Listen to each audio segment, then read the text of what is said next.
L'arrivée des missionnaires jésuites dans les Amériques au XVIe et XVIIe siècle est un tournant majeur de l'histoire, marquant le début d'une ère de transformation profonde et souvent tragique pour les peuples autochtones.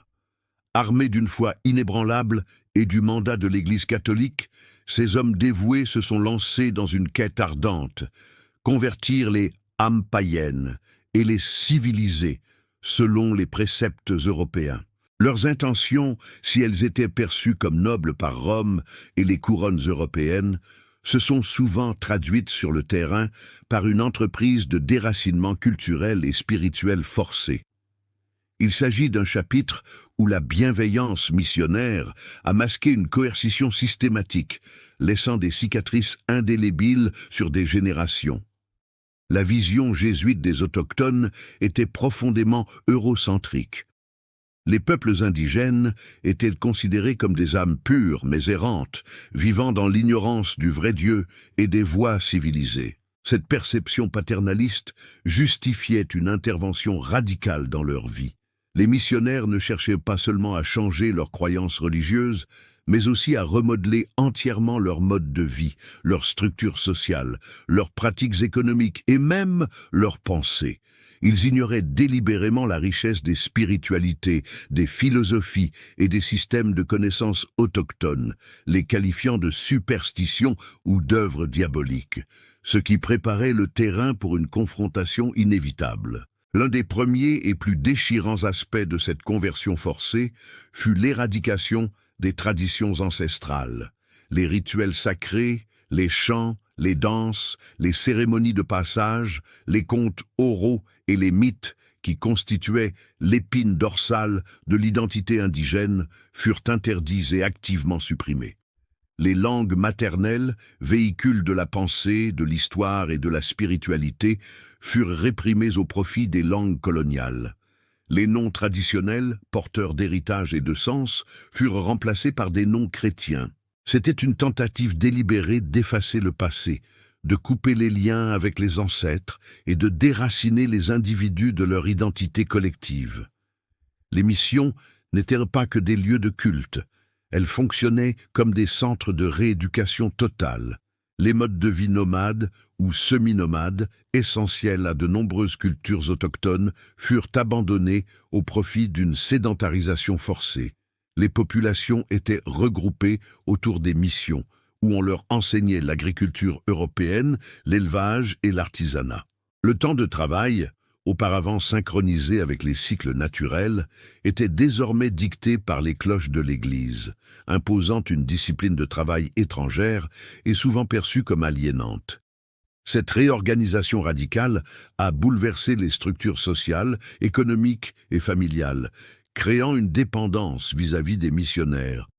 La sédentarisation et le rassemblement de nombreuses personnes dans des espaces confinés eurent une conséquence dévastatrice imprévue, la propagation fulgurante de maladies européennes. La variole, la rougeole, la grippe et d'autres maux contre lesquels les indigènes n'avaient aucune immunité firent des ravages inouïs, décimant des populations entières à une échelle inimaginable. Les missions, censées offrir le salut, devinrent souvent des foyers de mort, sapant la confiance et associant à tort ou à raison la présence européenne à ces fléaux.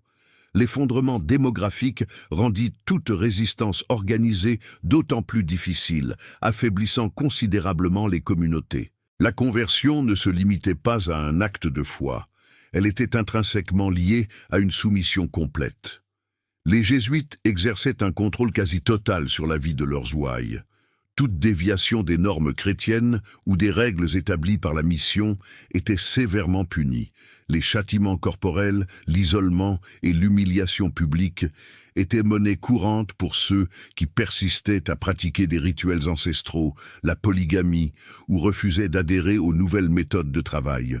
Cette discipline rigoureuse visait à briser la volonté individuelle et collective, transformant les autochtones en sujets obéissants et dépossédés de leur autonomie. L'impact sur la structure familiale fut également dévastateur. Les jésuites s'efforçaient d'imposer le modèle familial nucléaire chrétien, ce qui entrait souvent en conflit direct avec les structures familiales élargies, les lignées matrilinéaires et les pratiques matrimoniales de nombreuses sociétés indigènes. Les mariages traditionnels étaient invalidés, les unions polygames dissoutes, et les enfants étaient parfois retirés de leur famille pour être élevés dans des pensionnats missionnaires. Cette pratique, précurseur des pensionnats indiens, coupait délibérément les liens ancestraux et linguistiques, érodant l'autorité des anciens et des femmes, et sapant les fondements même de la transmission culturelle. Sur le plan psychologique, la conversion forcée a engendré des traumatismes profonds et durables. Le sentiment d'être un sauvage ou un païen, couplé à la dévalorisation constante de leur culture, a instillé une profonde honte et un complexe d'infériorité. La perte de la langue et des rituels ancestraux a créé une crise d'identité majeure, où les individus ne se reconnaissaient plus dans leur propre culture, ni n'étaient pleinement acceptés dans la culture dominante. Les conflits internes entre les anciennes croyances et la nouvelle foi ont provoqué une détresse spirituelle et émotionnelle intense, un déracinement qui a eu des répercussions sur la santé mentale pour des générations. Les missionnaires ont également joué un rôle dans la perte des terres et des ressources indigènes. Sous prétexte de protection et de sédentarisation, de vastes territoires traditionnels furent regroupés sous le contrôle des missions. Ce regroupement facilita non seulement l'évangélisation, mais aussi la mainmise coloniale sur des ressources précieuses. Les autochtones, une fois convertis et dépendants des missions, se retrouvaient souvent dépossédés de leurs droits fonciers ancestraux, réduits à une main-d'œuvre servile et vulnérable aux manipulations des autorités coloniales et ecclésiastiques. Leurs liens millénaires avec la terre furent brisés. Malgré la puissance écrasante des jésuites et des colons, la résistance indigène fut constante et multiforme. Elle se manifesta par des fuites des missions pour retrouver la liberté, par le maintien clandestin de rites et de croyances ancestrales, ou par une adoption superficielle de la nouvelle foi, tout en conservant secrètement leur spiritualité profonde. Il y eut également des révoltes ouvertes, des soulèvements armés contre l'oppression missionnaire et coloniale. Bien que souvent brutalement réprimés, ces actes de résistance témoignent de la dignité, de la résilience et de la persévérance des peuples autochtones à défendre leur identité et leur liberté face à une annihilation culturelle programmée. Les conséquences de cette période ne se sont pas limitées au XVIIe ou XVIIIe siècle. Elles ont résonné à travers les générations, créant ce que l'on appelle aujourd'hui le traumatisme intergénérationnel. Les enfants et petits-enfants des victimes de la conversion forcée ont hérité des cicatrices psychologiques, sociales et culturelles de leurs ancêtres. La perte de la langue, des pratiques culturelles et des systèmes de valeurs a rendu difficile la transmission de l'identité, menant à des crises identitaires persistantes. Ce fardeau historique continue d'affecter la santé, le bien-être et la résilience des communautés autochtones modernes, démontrant l'ampleur de la honte vécue. L'éducation missionnaire, bien que présentée comme un bienfait, était en réalité un outil puissant d'assimilation. Dans les écoles des missions, les enfants indigènes étaient formés aux coutumes européennes, au christianisme et aux langues coloniales, souvent en étant physiquement et émotionnellement séparés de leur famille et de leur communauté. On leur enseignait à rejeter leur propre culture, à considérer leurs parents comme non civilisés et leurs croyances comme pécheresses. Ce processus visait à créer une nouvelle génération d'indigènes blanchis qui servirait de pont vers la civilisation européenne, mais qui, en réalité, se retrouvaient souvent entre deux mondes, n'appartenant pleinement à aucun. L'économie des missions était également problématique. Bien qu'elles aient introduit de nouvelles cultures et techniques, ces innovations étaient souvent subordonnées aux besoins coloniaux. Les produits fabriqués par les autochtones, peau, fourrure, artisanat, étaient souvent échangés contre des biens européens à des conditions inéquitables, ou utilisés pour soutenir les missions elles-mêmes. Cela a intégré les communautés indigènes dans une économie coloniale dépendante, les éloignant de leurs systèmes économiques traditionnels basés sur la réciprocité et la durabilité.